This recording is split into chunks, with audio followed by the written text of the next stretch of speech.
David Hustle, often referred to as DH, was not just another internet forum moderator. He harbored a deep connection to the past, one marked by the tragedy of his father's untimely death during the Cell games.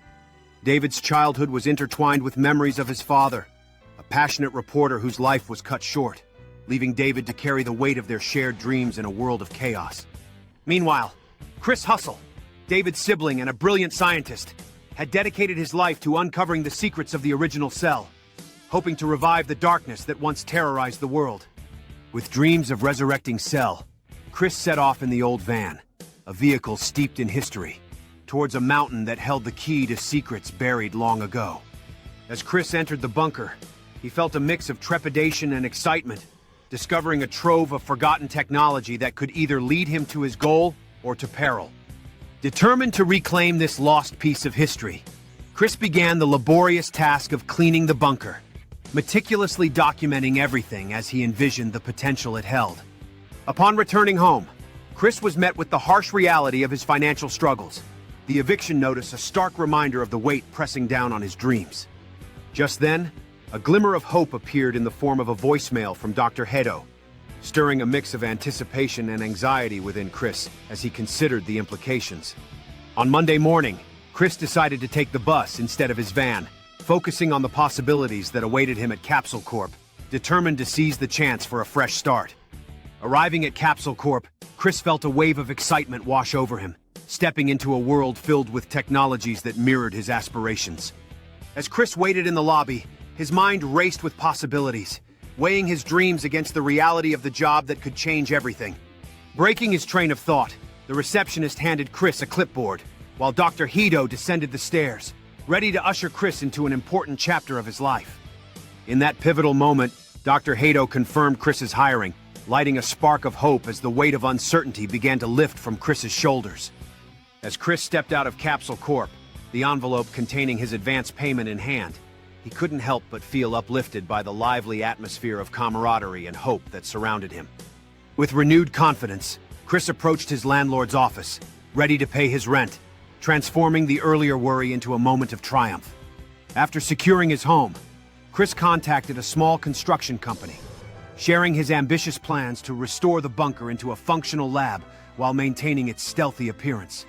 As construction commenced, Chris watched with anticipation, envisioning how this transformation would pave the way for his scientific endeavors and bring him closer to resurrecting Cell. Late into the night, Chris tirelessly planned and researched, his dedication unwavering as he prepared for the challenges that lay ahead in his secret quest. Finally, stepping into the freshly built lab, Chris felt a rush of excitement and nervousness, ready to embark. Hey, what's up, everybody? I actually made that beginning of the story with AI, but I did write out the story myself. They did not write it for me. So right now we're at a part in the story where Chris does restore the bunker. He does restore Dr. Gero's old lab. He does restore the supercomputer. And pretty much we're at a point in the story where Chris and the supercomputer, along with David Hustle, they're going to make 3 new androids. They're going to make Pels and Azulil, which are anagrams for Lapis and Lazuli. They're also going to make a 3rd android named Doctor Gero, which is going to have a copy of the operating system used in the supercomputer that Dr. Gero had. We're going to end up bringing a lot of androids back for this. It's going to be a very complex and diabolical story, but this is my own fan version of what would happen and how would the real Cell come back and get revived. And I just wanted to say that I'm going to continue saying the story now from here. So basically, David Hustle is a reporter. He only cares about wanting to expose the truth. Like, what happened during the Boost saga. How come only certain people remember what happened during the Boost saga and everyone else had their minds wiped by Shenron? Or, what happened before Cell got defeated by Gohan. Or how did that original footage from the Cell games get replaced by people in horrible mascot costumes? Well, what if I told you that's where the Hustle family got their little fortune from? And that's why David Hustle has a little bit more money than Chris Hustle, because Chris Hustle is a scientist.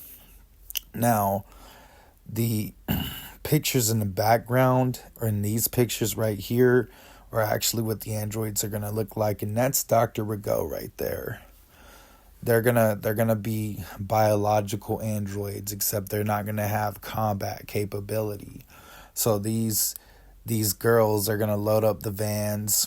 Dr. Rego's gonna work undercover at Capsule Corp for a little while, and she's gonna be spying along with Chris. They're gonna work together, and by the time they revive I'm going too fast. We're not there yet. So her and Chris are working together. Cell's resurrection was successful, and Dr. Gero's supercomputer begins to speak to Chris while David works on upgrading and replicating the computer to establish a red ribbon network. Chris watches in astonishment as the supercomputer reveals its vast knowledge, while David's fingers fly across the keyboard, determined to upgrade the system for their secret plans.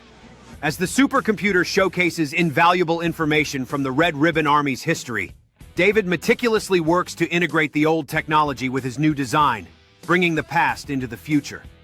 With a mixture of anticipation and trepidation, Chris considers the power they are awakening, while David finalizes plans for the expansive Red Ribbon Network that could change everything. Chris and David share a resolute look, understanding the weight of their choices